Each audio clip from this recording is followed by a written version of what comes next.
Okay. I'll kick it off at 11:03, and we'll get started at that point, if that's okay. Brilliant. And again, if no one is against it, we'll start recording immediately.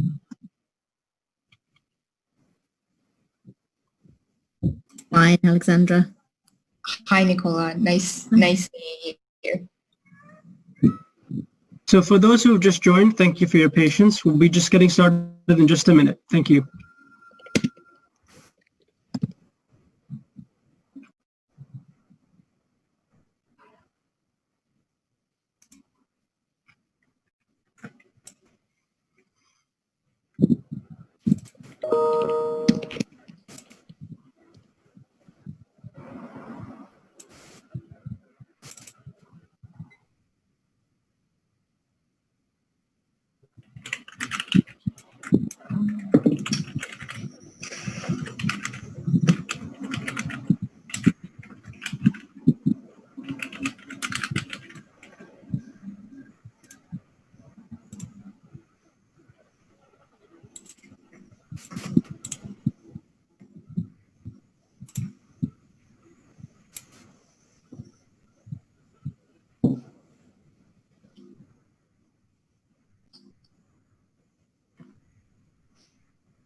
Okay, it's 11:03. Let's go ahead and get started. So thank you, everyone, for joining this morning. As many of you know, this is the fourth week of the virtual healthcare trek that LBS is hosting with the leaders around healthcare and life science around the world. And we're very excited today to host Thermofisher.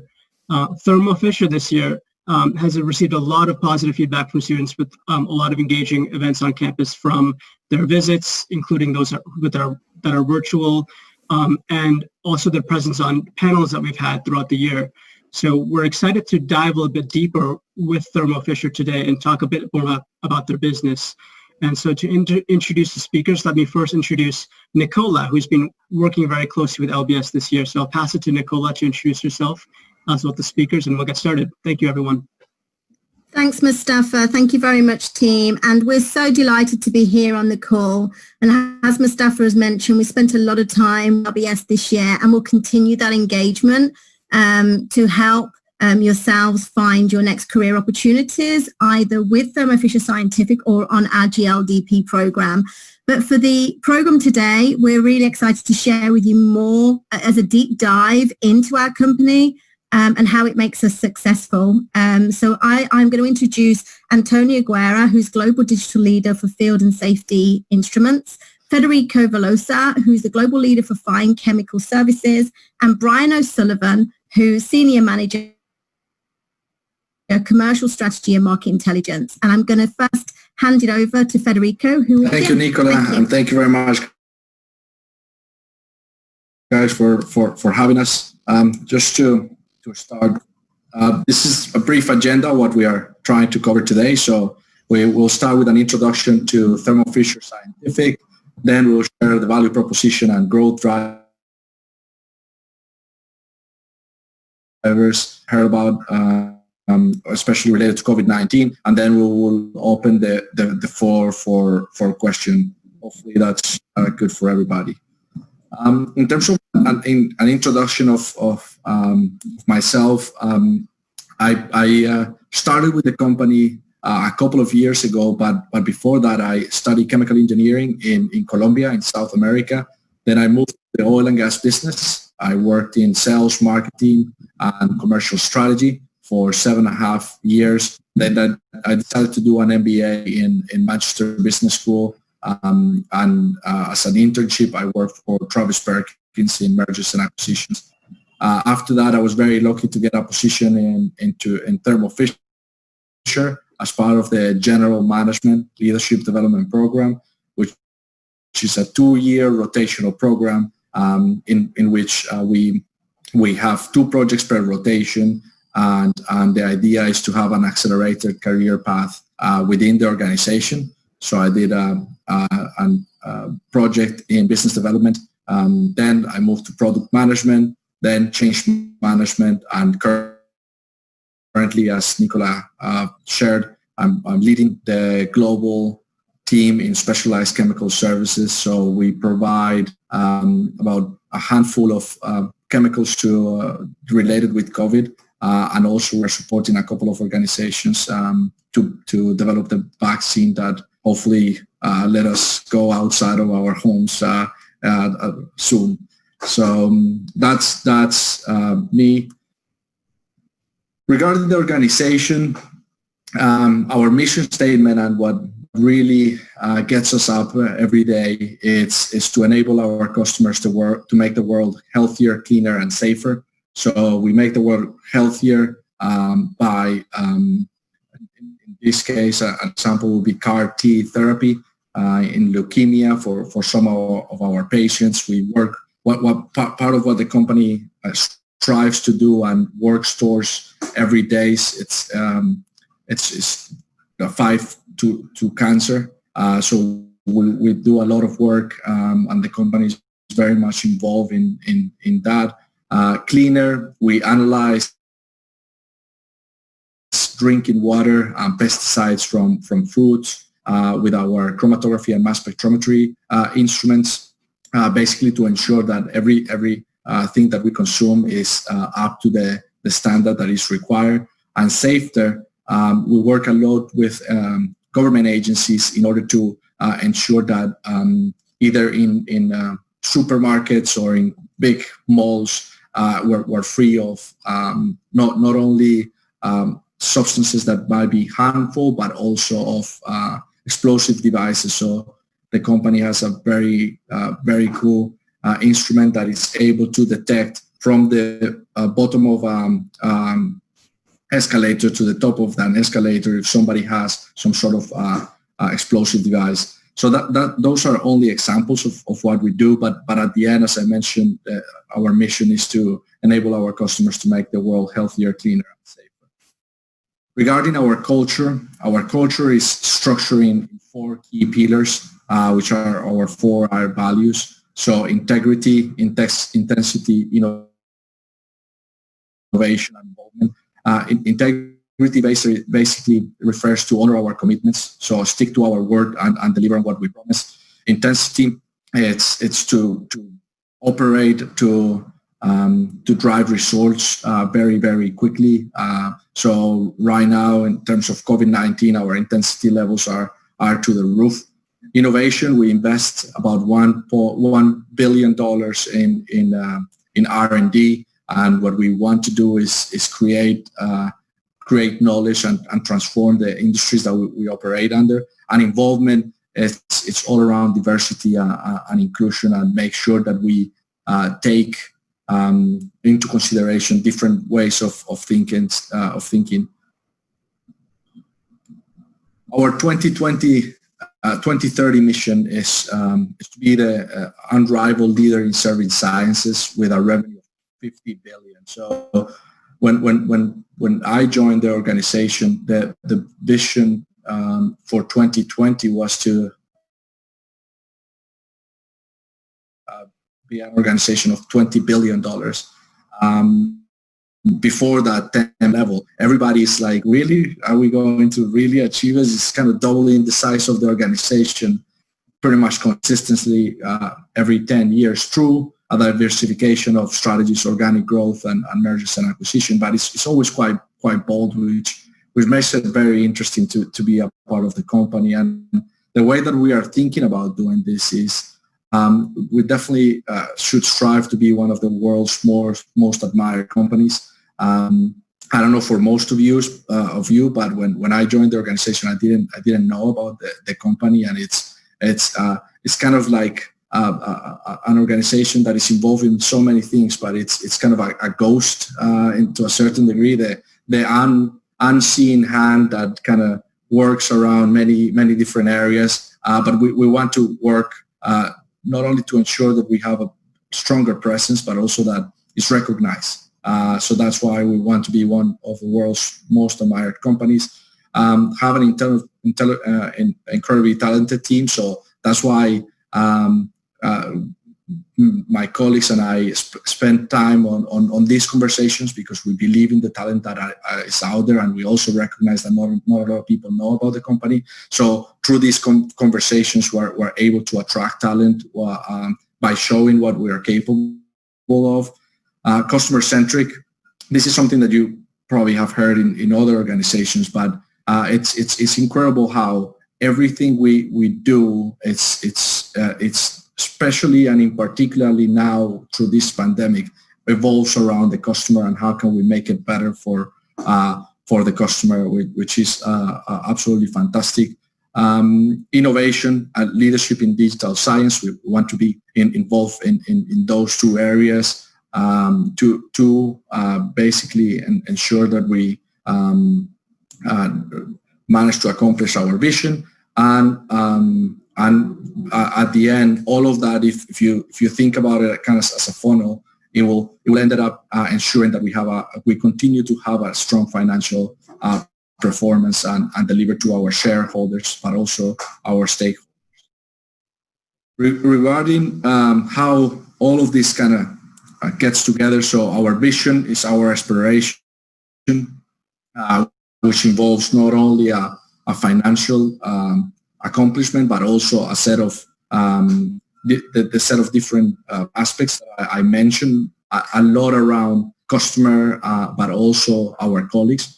Then our mission is our purpose, like I mentioned, what makes us up every day and strive to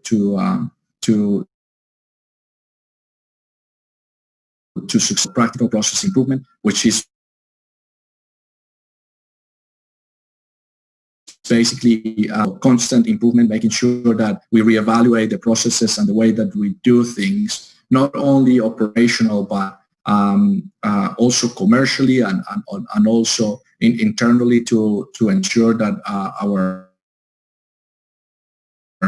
colleagues are well every day and satisfied and happy at work. It's something that is our discipline, and you'll hear a lot about PPI when you hear people speaking about Thermo Fisher, and our 4I values, which I shared lately, which it's our culture. So regarding the way that the company has performed to the years, I really like this graph because it shows you how big we were in 2000 to 2002, then how we start solidifying our industry position in 2003 to 2005, and then it just exponentially grew, not only in terms of revenue, but also in terms of earnings per share. So clearly the organization has managed to accelerate quite rapidly, and most of that, but not only, had to do with the merger that we had with Fisher Scientific in 2006.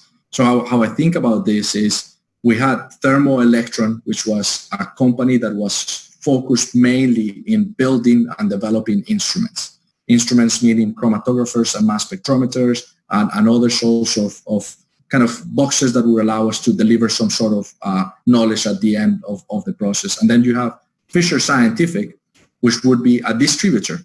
So it will be much more in touch with the end customer. So if we put those two together, we have a very strong manufacturing capabilities united with a strong customer knowledge that together just drastically revolutionized pretty much how we thought about the market and the reach that we could have with regards to our customer base.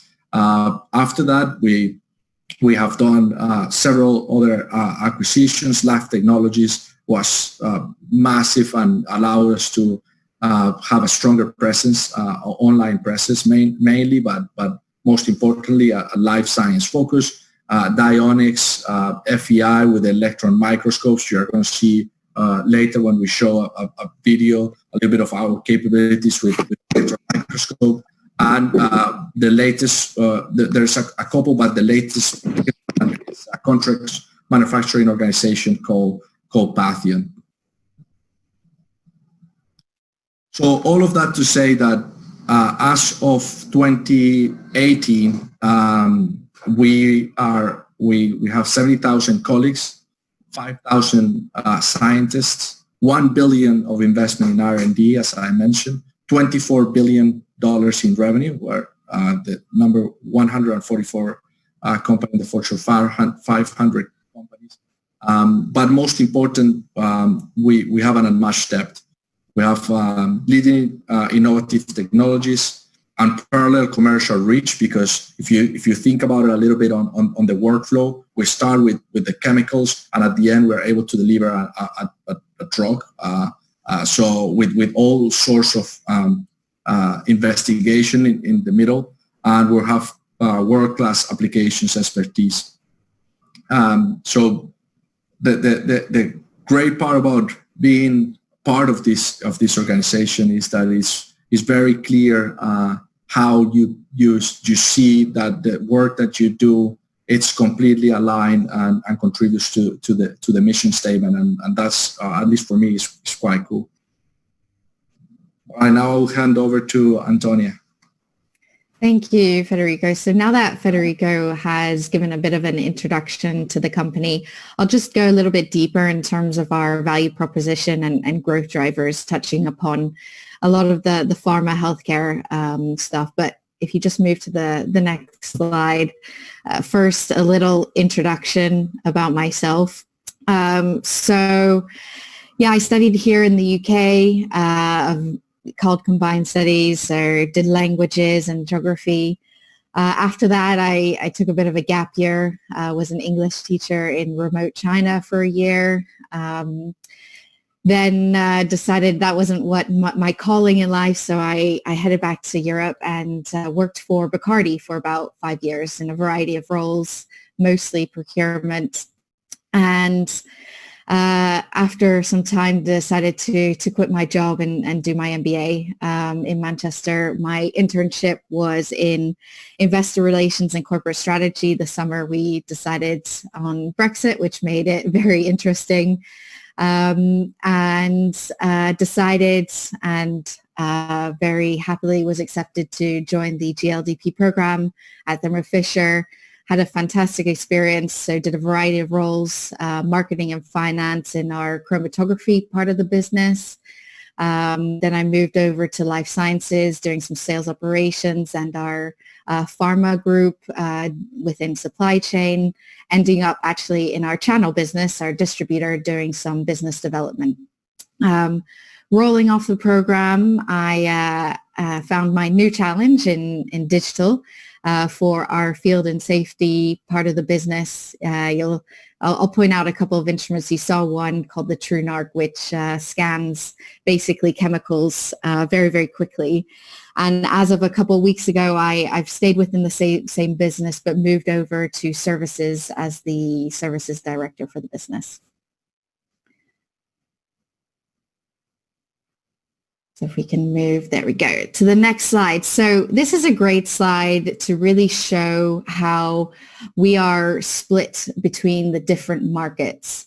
As you can imagine, our pharma and biotech business is getting bigger and bigger each year.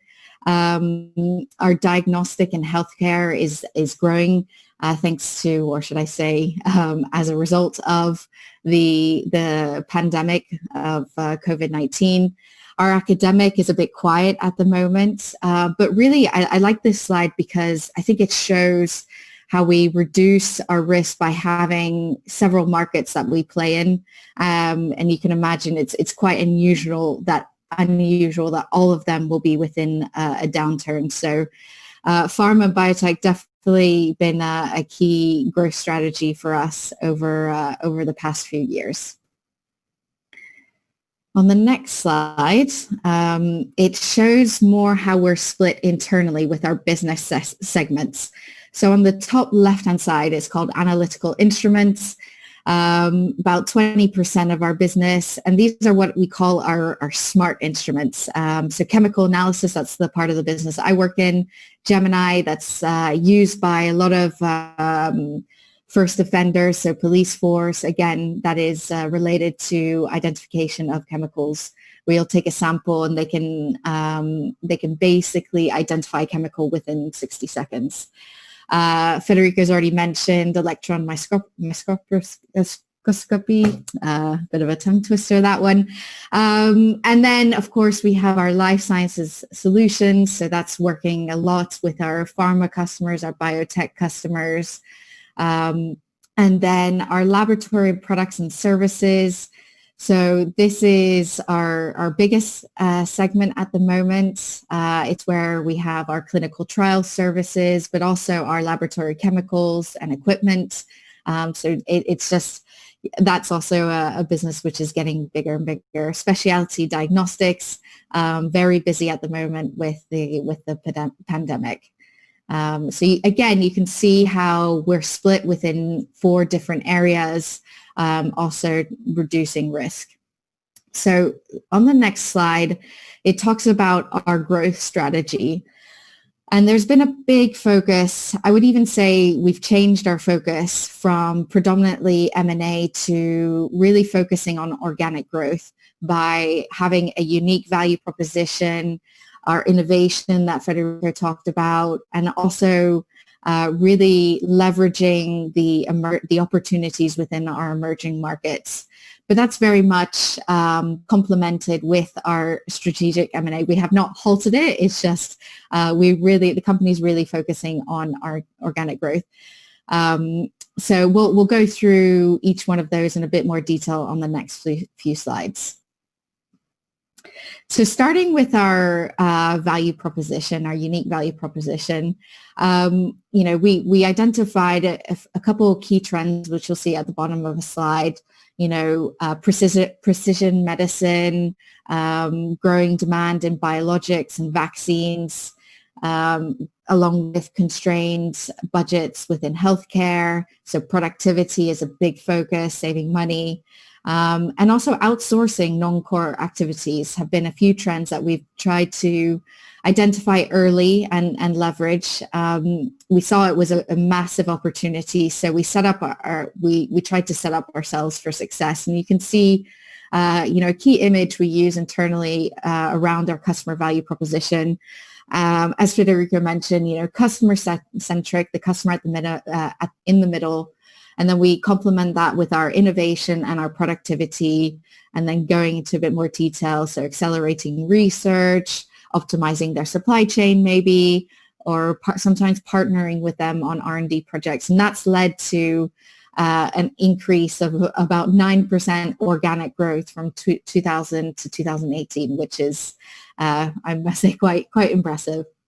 On the next slide, one of my personal favorites, talking about our digital science activities. I think this is a huge opportunity within the business. It's in our vision. So some of the things that we're specifically looking at relate to, of course, our customer needs. So the first bit, as you can all imagine, right, is increasing our capabilities online. So being able to buy consumables online has been a huge focus area, both for our distribution channel, but also our instruments manufacturing business.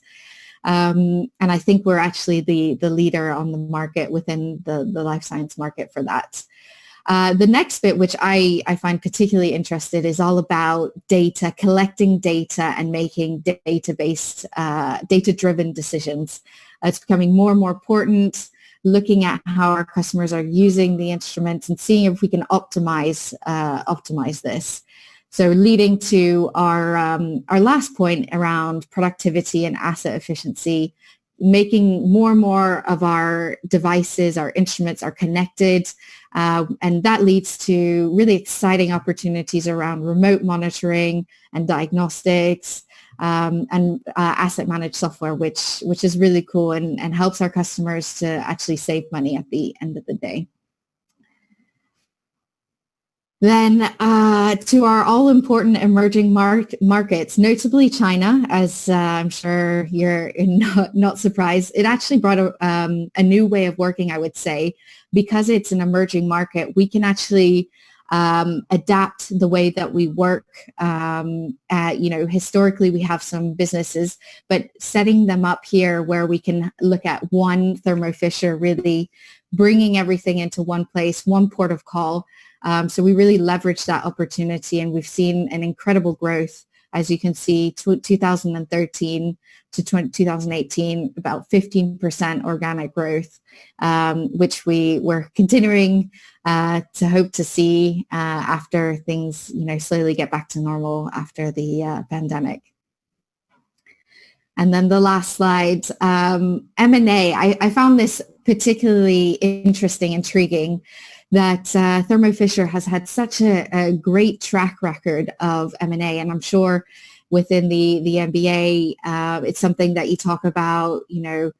At least 50% of M&As fail, and I was just so interested in how Thermo Fisher have made this work. And I think it's really down to doing the due diligence and finding that culture fit, but then giving the company time to integrate and find the synergy. So Federico mentioned a couple already in terms of, Life Technologies. That was a big one, I think, in 2014.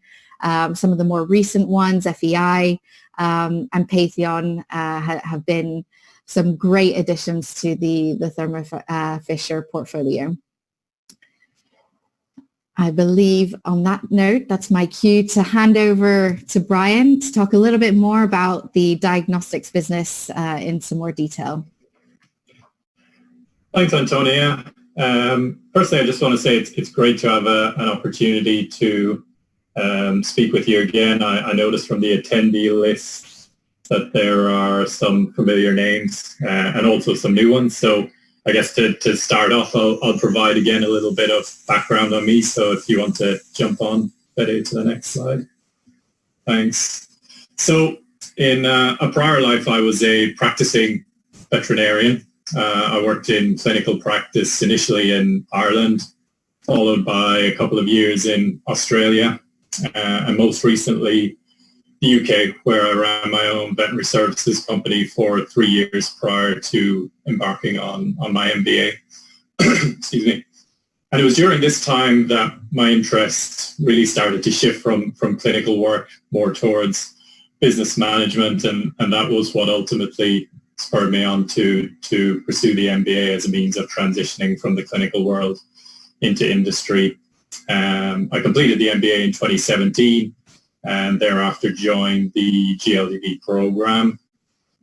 Since joining, between 2017 and 2019, I worked on 3 rotations. I started in the life sciences business, working on strategic marketing and business development projects. I followed that up with a rotation in our analytical instruments business, focused on pricing and strategy. And then for my final rotation last year, I split my time between our pharmaceutical services business and our specialty diagnostics business, working on operations in the pharma services side and go-to-market projects in the diagnostics side. And then at the end of the program last summer, I decided to join the diagnostics business on a full-time basis. I took up a new role, newly created role, where I'm responsible for market intelligence and projects relating to commercial execution. So we can jump on again, Betty. Thanks. So before I hone in on the COVID-19 part of the discussion, just a quick overview of what our specialty diagnostics business does. In short, we produce IVDs, or in vitro diagnostic tests. For those of you who are maybe not as familiar with the diagnostic world, IVDs are tests that are carried out on samples taken from the human body in order to either detect a disease or assess the health status of the individual. And we're involved at multiple levels here. We produce test kits, we produce reagents, and we also produce the instruments and software solutions that run the tests and manage the patient results and data. So we can jump on again, Betty. So then going a level deeper, this is how our specialty diagnostics business is segmented. The clinical diagnostics business, which is where I work, has probably got the broadest portfolio of tests. Although we do offer basic routine clinical chemistry tests, things like glucose tests and cholesterol tests, we are best known for a couple of specific areas, particularly toxicology or drugs of abuse, and also our biomarkers business. The best known of our biomarkers is a test called PCT, or procalcitonin, which is used to detect sepsis in patients and has played an important role in assessing the severity of illness in hospitalized COVID patients quite recently. We also do quite a bit of contract manufacturing for other diagnostics companies, and we have sites both in the US and China that are involved in this. Alongside the clinical diagnostics business, we have our immunodiagnostics business, which is split between allergy and autoimmune disease testing. We have also a microbiology business, which produces agar plates and other culture media. And these are used both in the clinical world on samples from sick patients, but also in food safety testing.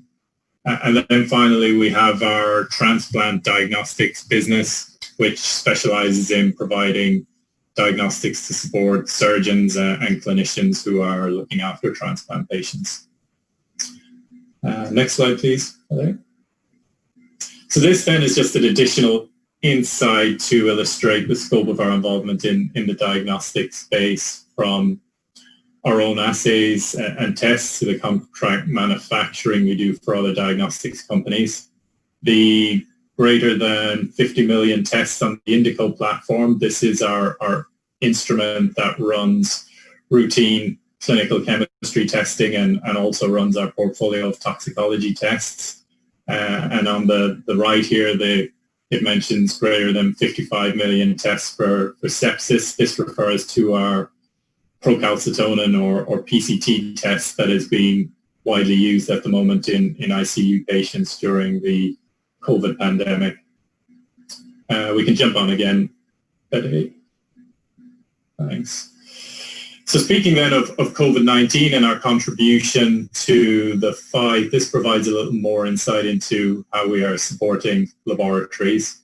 So the left half of this slide shows some of our technologies that are being applied to PCR testing. And there are two main types of tests being talked about at the moment. The PCR test is the test for active viral infection. And if you think of the workflow for PCR virus testing, we're involved right from sample collection, where we are supplying specialized transport media for viral samples. And then when the samples arrive at the lab, our Kingfisher instrument, shown here, is used to prepare samples. The Kingfisher is used to extract DNA and RNA from samples. After the sample has been prepared and purified, it then goes for PCR analysis. And here we have several instruments and other consumables that are being widely used to detect the presence of virus. Then on the center right of the slide here, as I've already alluded to, our clinical diagnostics business and also our microbiology business are supplying tests that enable physicians to assess the presence and the severity of secondary infections in COVID patients and thus guide their decision-making and patient management. And then on the right side of the slide, it highlights another aspect of our involvement. We also supply labs with a range of safety equipment, including biosafety cabinets, incubators, and of course we also supply hospitals and laboratories with PPE. And I guess while we're on this topic, another recent development that isn't captured in that slide, but from a testing perspective, is our new antibody tests. So I mentioned there's two main types of tests. We cover the PCR or the virus test. We also are involved now in an antibody test, which is used to identify those who've previously been exposed to the virus and have developed a successful immune response. for this, we partnered with a company called Wuxi Diagnostics and also the Mayo Clinic, and that partnership was announced just a couple of weeks ago in the middle of May. And we also have a short video, which gives, I think, quite a nice overview of our involvement in the battle against the pandemic. It's about 3 minutes long, and I'm hopeful that it will work. I'm not sure of how these things often play out over conference calls, but we'll give it a try, and we can jump into the Q&A after that.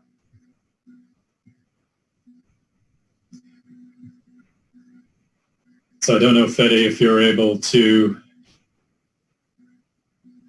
set Looks like that it's up. working. It might be an idea just to copy paste the link. I can see it on my screen, but you guys cannot see it. So let me just check if I have to share again my screen. 1 second, please.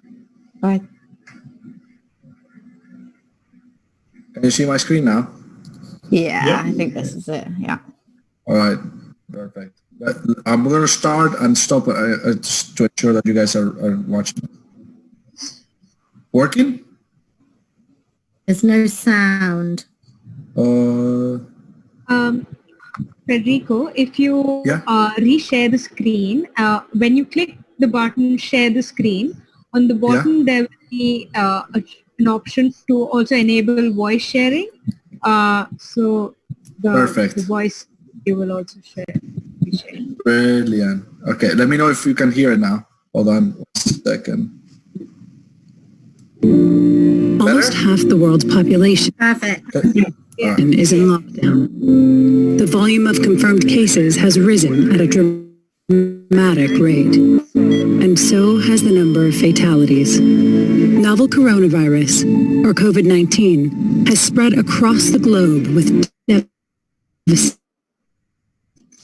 effect. Thermofisher Scientific's scale and depth of capabilities have never been more vital, and our mission, to enable our customers to make the world healthier, cleaner, and safer, has never been more important. But let's take a look back. The first case of COVID-19 reported in Wuhan, China in December 2019, and we were there. On January 6th, our Thermo Scientific Techni Spirit transmission electron microscope was used to characterize the pathogen. Over 1,200 boxes of our reagents and assays were then fast-tracked so researchers could rapidly develop tests. Meanwhile, scientists in Australia used our Applied Biosystems Seq Studio in